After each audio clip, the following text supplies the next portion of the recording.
નમસ્કાર, spark today ન્યૂઝમાં આપનું સ્વાગત છે। વડોદરા શહેરના સિટી પોલીસ મથકમાં જે ગુનો નોંધાયો હતો, શ્રીજી પર ઈંડા ફેંકવાનો જે મામલો હતો તેમાં વધુ 3 આરોપી જે ઝડપાયા હતા। તેમાં મુખ્ય સૂત્રધાર માફિયા ગેંગ જે ચલાવતો હતો, હવે તેની સામે પોલીસે શકંજો કસ્યો છે અને આપ જોઈ શકો છો 3 આરોપીને આજે પોલીસે સાથે રાખી રિકન્સ્ટ્રક્શન હાથ ધર્યું છે। આપ જુઓ કે આ આરોપી આપ જોઈ શકાય છે સલમાન સાથે અન્ય જે આરોપી છે।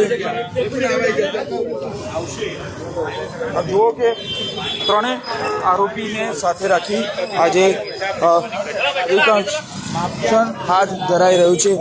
માફિયા ગેમના આ ગ્રુપ એડમિન સહિત 3 અજમેરની હોટલમાંથી ઝડપાયા હતા। પોલીસ અને સંયુક્ત રીતે આ કામ રાજસ્થાન પોલીસને સાથે રાખીને આ 3 આરોપીને રાજસ્થાનથી ઝડપી પાડવામાં આવ્યા હતા। આપ જોઈ શકો છો પોલીસે તેમની સરભરા પણ કરી છે। જો કે તેઓ ચાલવાની હાલતમાં પણ નથી રાખ્યા। શહેરની શાંતિ આપ જોઈ શકો છો ગણેશોત્સવ તોફાન કરાવવાના માફિયા ગેંગનું આ જે કાવતરું હતું તેઓ હવે પોલીસના સકંજામાં આવી ગયા છે। 3 આરોપી આપ જોઈ શકો છો હાથ જોડી માફી માંગી રહ્યા છે। શહેરનું જે કાવતરું છે આ કાવતરું ઘડવાનો જે પ્લાન માફિયા ગેંગનો હતો તેની સામે પોલીસે કડક જુઓ કે 3 આરોપી પોલીસના સકંજામાં આવી ગયા। અત્યાર સુધી 9 જેટલા આરોપી પકડાયા છે, એક જેમાં કાયદાનો સગીર છે એટલે સગીરો હતી, પરંતુ અન્ય 8 આરોપીએ પોલીસે આ ઝડપી પાડવામાં આવ્યા છે। શ્રીજી પર ઈંડા જે ફેંકવાની જે ઘટના હતી તેને લઈને સમગ્ર લોકોમાં રોષ હતો, ત્યારે પોલીસે પણ કડક કાર્યવાહી કરી છે। આપ જો કે માફિયા ગેંગ આ જે ચલાવતા હતા, આપ જોઈ શકો છો ચાલવાના પણ આ ઠેકાણા નથી। જો તમે આ પ્રકારે શહેરમાં શાંતિને દોહડવાનો જે પ્રયત્ન કરશો તો પોલીસ તમારી પર કડક કાર્યવાહી કરશે। આ સંદેશો આપ જોઈ શકો છો વડોદરા શહેર પોલીસ કમિશનર નરસિમ્હા કુમારનો આ જે સંદેશો છે, શહેરમાં કાયદો અને વ્યવસ્થા જળવાય તે માટે શહેર પોલીસ કટિબદ્ધ છે। આપ જુઓ કે 3 આરોપી અહીંથી ઘટના કરી તેઓ છોટાઉદેપુર કવાડ ગયા, ત્યાંથી ગોધરાથી તેઓ અજમેર નાસી છૂટ્યા હતા, ત્યારે 3 આરોપી જોઈ શકો છો આરોપીને વડોદરામાં લાવ્યા બાદ આજે જો કે તમામ આરોપી આપ જોઈ શકાય છે। હવે માફિયા ગેંગ ચલાવતા 3 આરોપી હવે પોલીસના સકંજામાં છે અને જાહેરમાં આપ જુઓ કે તેઓ માફી માંગી રહ્યા છે।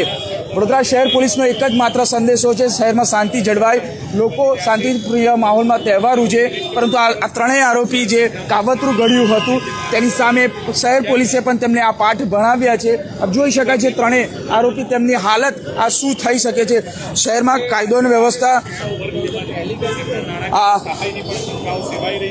કાયદો અને વ્યવસ્થા જળવાય તે માટે શહેર પોલીસ કટિબદ્ધ છે અને જો કે જે પ્રકારે 3 આરોપી હવે શહેરની વચ્ચે માફી માંગી રહ્યા છે, કારણ કે જે શાંતિ દોહડવાનો જે પ્રયત્ન છે તેઓ કરવામાં આવ્યો હતો અને આ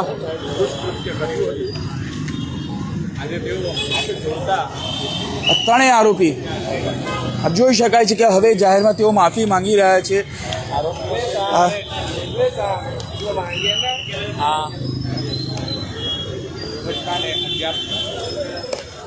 આપવા માટે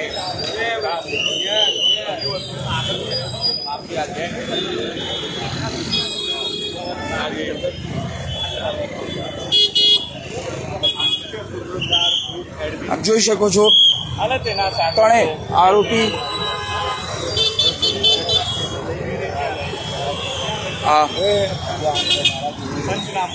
જોઈ શકાય છે 3 આરોપીને રિકન્સ્ટ્રક્શન કરવામાં આવી રહ્યું છે। સૌથી મહત્વની વાત એ છે કે જે પ્રકારે વડોદરા શહેરની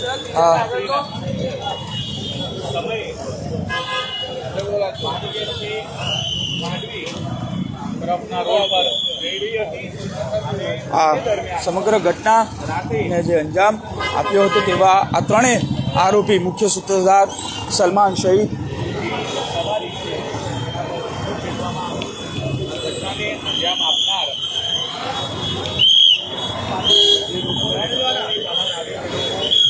માફિયા ગેંગના હોવાની વાત બહાર આવી જોઈ શકાય છે। માફિયા ગેંગના 3 આરોપી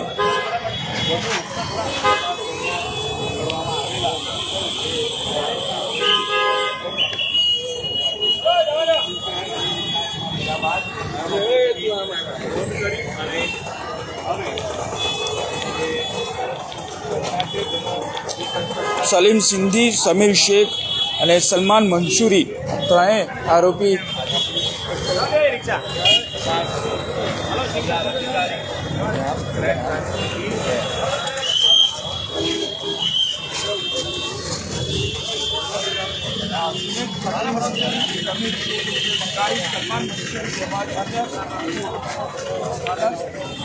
ત્રણેય આરોપી પોલીસના સકંજામાં આવી ગયા છે. જો કે ત્રણેય આરોપી જે શહેરની શાંતિ બગાડવાના જે પ્રયત્ન કરતા હતા એવા ત્રણેય આ મુખ્ય સૂત્રધાર માફિયા ગેંગના સલમાન સહિત જેઓ અજમેર છુપાયા હતા અને ત્યાંથી પોલીસે ટેકનિકલ સોર્સની મદદથી ત્રણેયને ઝડપી પાડવામાં આવ્યા છે. આપ જુઓ કે અત્યારે ત્રણેય આરોપીને પંચનામું કરવા માટે લઈ આવ્યા છે અને જે પ્રકારે ત્રણેય આરોપી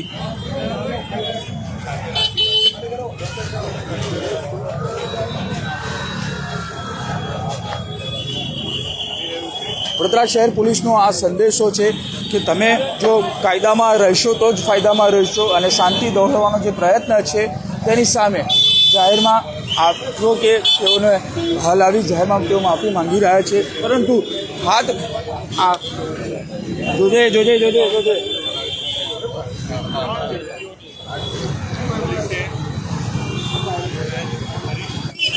ત્રણેય આરોપીને સાથે રાખી ઘટનાનું રિકન્સ્ટ્રક્શન કરવામાં આવી રહ્યું છે. શહેર પોલીસ આપ જોઈ શકાય છે જે પ્રકારે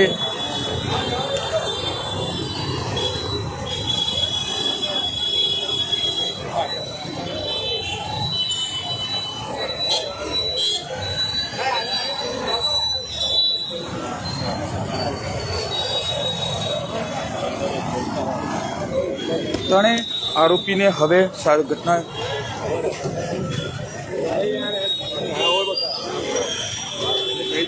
આ ત્રણેય આરોપી આપ જોઈ શકો છો સલમાન શહીદ જેઓ રાજસ્થાનની અંદર છુપાયા હતા અને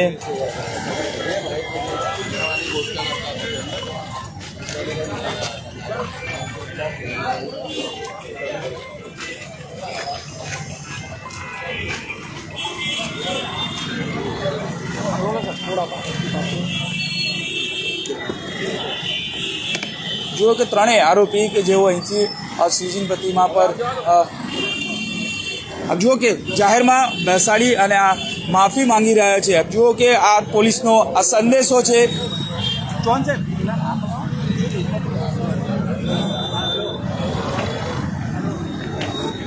આ ત્રણેય આરોપી આપ જોઈ શકો છો. ચૌહાણ સાહેબ આ ત્રણેય આરોપી આપ જોઈ શકો છો હવે ઘૂંટણીએ પડીને માફી માંગી રહ્યા છે. વડોદરા શહેર પોલીસનો આ સંદેશો આપ જોઈ શકો છો. શહેરમાં કાયદો બગાડવાનો જો તમે બગાડ્યો તો તમારે પણ આ પ્રકારની સજા ભોગવવી પડશે. શહેર પોલીસનો આ સંદેશો છે અને તે જ પ્રકારે આપ જુઓ કે જે પ્રકારે ની માફિયા ગેંગ ચલાવતા હતા તે હવે ઘૂંટણીએ પડી અને માફી માંગી રહ્યા છે. આ જ શહેર પોલીસનો સંદેશો છે. આપ જુઓ કે જે પ્રકારે શ્રીજી પર ઈંડા ફેંકવાની જે કાવતરું ઘડ્યું હતું તેના આ ત્રણ મુખ્ય સૂત્રધાર સહિત ત્રણેય અજમેરથી ઝડપી પાડવામાં આવ્યા હતા અને હવે તેઓ આપ જોઈ શકાય છે કે શહેર પોલીસ જો કે હવે લોકો પણ અહીંયા પોલીસની કામગીરીને પ્રશંસનીય કરી રહ્યા છે. લોકો સાથે શું કહેશો? પોલીસની કામગીરી કેવી રીતે શું કહેશો? પોલીસની કામગીરી કેવી છે? પોલીસની કામગીરી તો જો શરૂઆતથી જે એક બનાવ બન્યો ત્યારથી એકદમ નિષ્પક્ષ રીતે તપાસ કરી છે અને ગણતરીના કલાકોમાં જે કૃત્ય થયું છે એ લોકોને પકડીને જે નિર્દોષ લોકો હતા એમને છોડી મૂક્યા. શું માનો છો આ પ્રકારનું કૃત્ય કેટલું યોગ્ય? જો આવા પ્રકારના કૃત્ય મુસ્લિમ સમાજ એના વખોળે છે કેમ કે આ કોઈની બી ધાર્મિક લાગણી દુભાઈ છે એ બહુ ખોટું છે. શું આગામી સામે કડક કાર્યવાહી થાય? જે પોલીસને અને જે કાનૂની કાર્યવાહી જે થતું હોય જે સત્તાવાર રીતે કરે. બિલકુલ લોકો પણ પોલીસ પ્રશાસન આ જુઓ કે તમામ લોકોમાં પોલીસ પ્રશાસનના જિંદાબાદના નારા લગાવી રહ્યા, કારણ કે જે છે આપ જુઓ કે તમામ લોકો આ પોલીસની કામગીરીને બિરદાવી રહ્યા છે.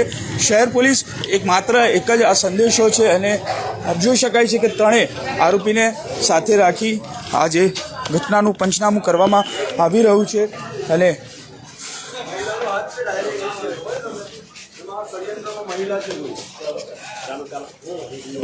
ચાલો થોડા ચાલો.